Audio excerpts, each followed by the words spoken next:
here's your musical introduction to KIN 225 for today. So I had this question up last day.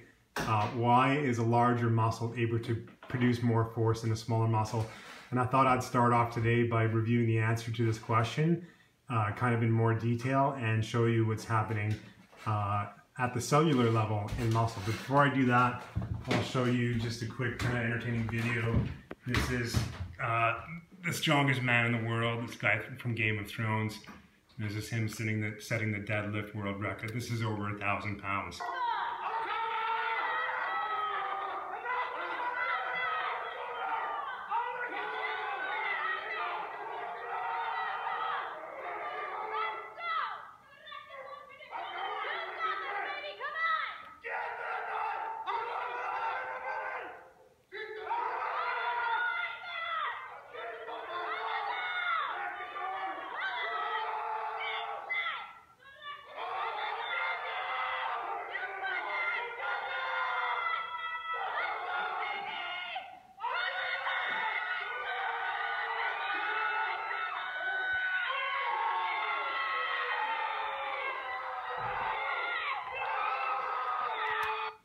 And there you go.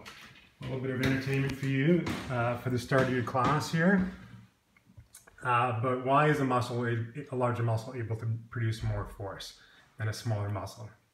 So I explained last day that it wasn't because of an increase in muscle fiber, so your muscle fiber number stays the same, but these muscle fibers become larger because you have an increase in myofibrils, and you get an increase in myofibrils because you get an increase in these myofilaments, your contractile proteins, actin and myosin. So what I'm going to do here is just go over to the whiteboard and show you exactly what happens to actin and myosin when you do a resistance training program. So what I'm drawing here are some sarcomeres. So I've just got 3 sarcomeres here. So this is your Z discs or your Z line. And then you've got myosin in here. Got those cross bridges. So that would be your myosin. And then these thin contractile proteins here are your actin in this picture. So what happens with this arrangement when you do weeks or months of resistance training and your muscles become bigger, they become bigger because you get kind of a stacking of these sarcomeres in your muscle. So your muscle cross-sectional area becomes larger because you have an increase in the sarcomeres stacked one on top of each other like this. So this is said to be an increase of sarcomeres in parallel. And that's what causes the increase in muscle size when you do a resistance training program at the cellular level. So it's because of an increase in your myosin and actin contractile proteins.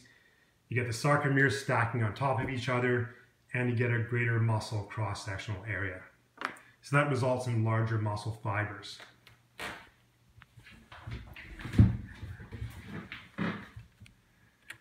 Okay, so new material for today's lecture, a brief review of contractile and regulatory protein function. I'll also go over myosin ATPase and muscle fiber types.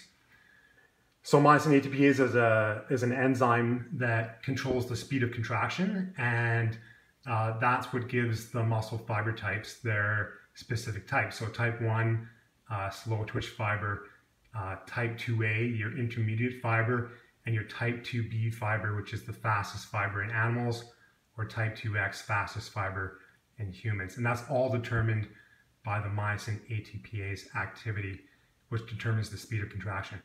And I'll also cover in today's lecture the sarcoplasmic reticulum. So this is an organelle in your muscle that's important for release of calcium during contraction to initiate the contraction process within muscle. So a review of just terminology. So the first question here is, which myofilaments are thick and thin? Your thick myofilament is your myosin, and the thin myofilament includes actin, but it also includes troponin and tropomyosin. And those are proteins that we went over the other day. Troponin and tropomyosin are all proteins that are associated with actin. Now, how could you name these proteins based on their function?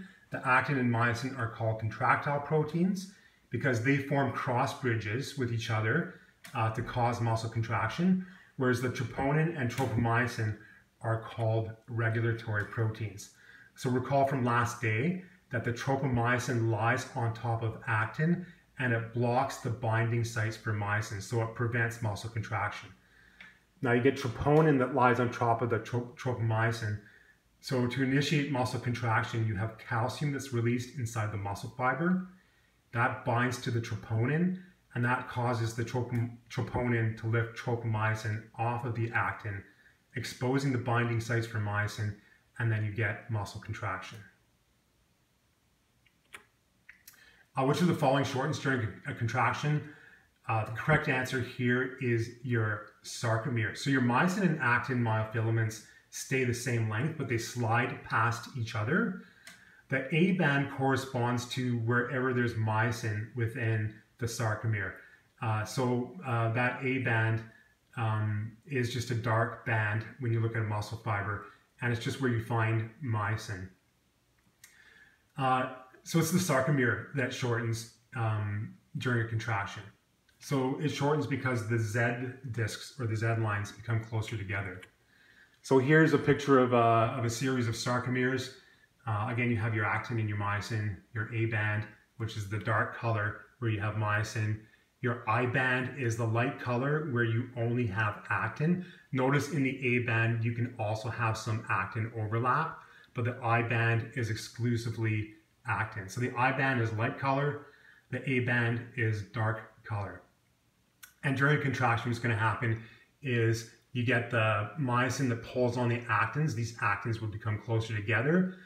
So your Z discs or your Z lines become closer together and your sarcomeres shorten. What I've got here is a quick video just to show you this whole thing. So here we have, you can see it's the same setup as the previous slide, except this is probably a better picture. We have your myosin, which are kind of the purple contractile proteins, your thick myofilament. You see they have the heads that form cross bridges with actin. So the actin is shown in the green. You have your A band where you have strictly the myosin. Then you have and you can also have overlap with actin, so it's not just strictly the myosin. It can be, is wherever you find the myosin, but there's also overlap with actin there. Whereas the I band is exclusively just actin, and that's light color because the actin is a thin myofilament. You'll notice that in the middle of the A band, which is represented by myosin, you have this H zone, which is an area where you just have exclusively myosin. So there's no actin overlap. So that H zone is part of the A band, which is a little bit lighter in color because you only have myosin. There's no actin overlapping in the H zone. So I'm going to play this video here. It shows you what happens during muscle contraction, and you can see, so first of all, some labeling here that you have your actin, your myosin, and then during contraction, you'll see the myosin heads are pulling on that actin. They're pulling the actins closer together. So we have disappearing of the H zone. The I band becomes shorter. The A band stays the same length. So you can see the I band narrows, A band remains unchanged, and the H zone disappears. So what I've got here for you, I've posted this, is a YouTube link on your notes so you can view that.